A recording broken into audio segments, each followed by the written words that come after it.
আমি 26 তাৰিখে কেবিনেটত সিদ্ধান্ত ল'ম। এইকেইদিন ফাষ্ট ট্ৰেক কোৰ্টক লৈ এটা ৰাজনীতি কৰি আছে। প্ৰথম কথা,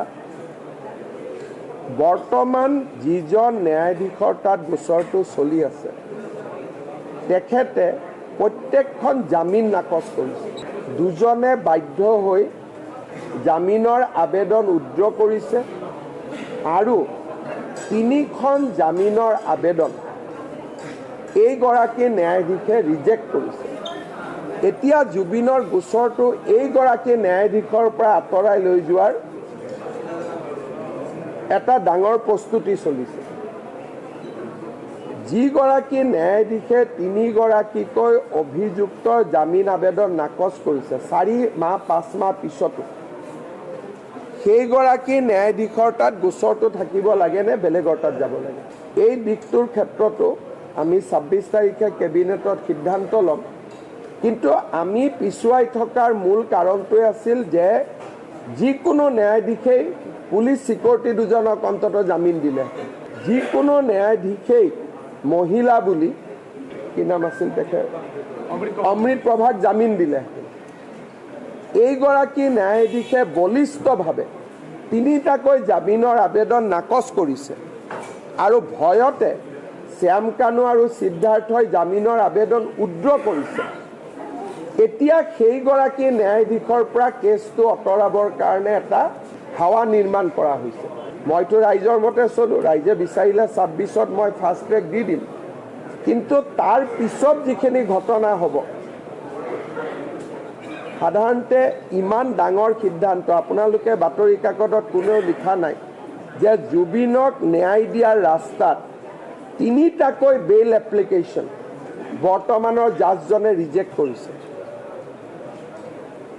আৰু যিজন জাজে ইমান কঠোৰ স্থিতি লৈছে, সেইজন জাজৰ পৰা এতিয়া গোচৰটো আঁতৰোৱাৰ কাৰণে চব লাগি আছে। আমি কি অনুৰোধ কৰিব লাগে যে এইগৰাকী জাজে ডে টু ডে হিয়াৰিং কৰক। কিন্তু একচাম লাগি গ'ল যে এইগৰাকী জাজৰ পৰা গোচৰটো গুচাই দিব লাগে যাতে বেলেগ এখন কোৰ্ট হয়। তাৰমানে ইলেকশ্যনৰ আগতে এইগৰাকী জাজেতো জামিন নিদিয়ে, বেলেগ এগৰাকী জাজৰ তাত কেছটো যাওক আৰু জামিন এটা হওক, তেতিয়া মোক যাতে আক্ৰমণ কৰিব পাৰে। এইবিলাক চব ফুল ফ্লেজেড জুবিনৰ নামত ৰাজনীতি। আমি 26 তাৰিখে কেবিনেটত সিদ্ধান্ত ল'ম।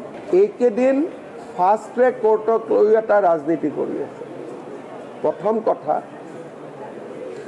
বৰ্তমান যিজন ন্যায়াধীশৰ তাত গোচৰটো চলি আছে, তেখেতে প্ৰত্যেকখন জামিন নাকচ কৰিছে। দুজনে বাধ্য হৈ জামিনৰ আবেদন উইথড্ৰ কৰিছে আৰু 3খন জামিনৰ আবেদন এইগৰাকী ন্যায়াধীশে ৰিজেক্ট কৰিছে। এতিয়া জুবিনৰ গোচৰটো এইগৰাকী ন্যায়াধীশৰ পৰা আঁতৰাই লৈ যোৱাৰ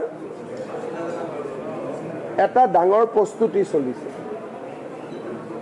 যিগৰাকী ন্যায়াধীশে 3গৰাকীকৈ অভিযুক্তৰ জামিন আবেদন নাকচ কৰিছে 4 মাহ 5 মাহ পিছতো, সেইগৰাকী ন্যায়াধীশৰ তাত গোচৰটো থাকিব লাগে নে বেলেগৰ তাত যাব লাগে?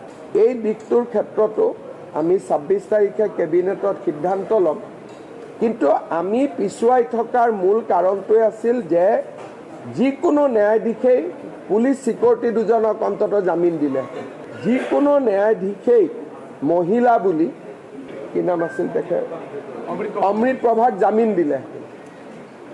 এইগৰাকী ন্যায়াধীশে বলিষ্ঠভাৱে 3টাকৈ জামিনৰ আবেদন নাকচ কৰিছে আৰু ভয়তে শ্যাম কানু আৰু সিদ্ধাৰ্থই জামিনৰ আবেদন উইথড্ৰ কৰিছে। এতিয়া সেইগৰাকী ন্যায়াধীশৰ পৰা কেছটো আঁতৰাবৰ কাৰণে এটা হাৱা নিৰ্মাণ কৰা হৈছে। মইতো ৰাইজৰ মতে চলোঁ, ৰাইজে বিচাৰিলে 26ত মই ফাষ্ট ট্ৰেক দি দিম। কিন্তু তাৰ পিছত যিখিনি ঘটনা হ'ব,